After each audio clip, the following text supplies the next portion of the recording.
jawɓe na hecci Kenya ɗum waɗi ko hecciti Kenya tan. Yawwa, to a woodi a ɓesdori e habaru ɗum ko bo awtoraaki habaru ɗum?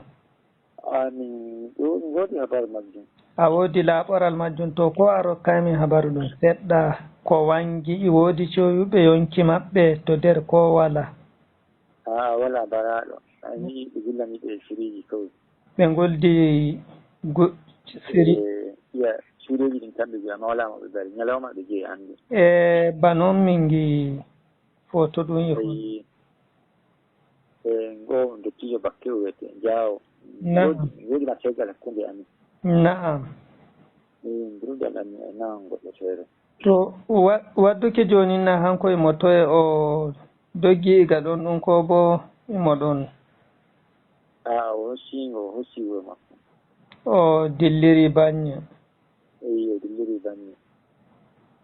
To ha wadduki joni na wonɗon iɓe ɗon de ngula gure e bonni ɗum wonɗon? Bonni tawi ɗon waɗi taifa ko si Kenya andi wori to ɗo ɓe ɗo wonde hakkunde ɗum faadaki bande ɗinuɗuɗum nder amma nder bonni kadi kadi woɓɓe so taaɓe kamɓe dogge ɓe guli masinji ɗum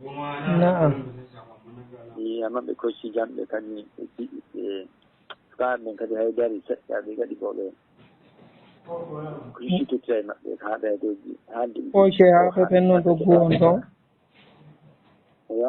haaɓe ɓen nde ngari no doggu won ɗon ɓe coɗɗoyi ba nde sukaɓe ɓen dari ba. Na'am. To haaɓe hay gayliti haɓe gayliti haaɓe to kadi ɓe fuɗɗiti ɓe coɗɗoyi kam ma hande ɗiɗi.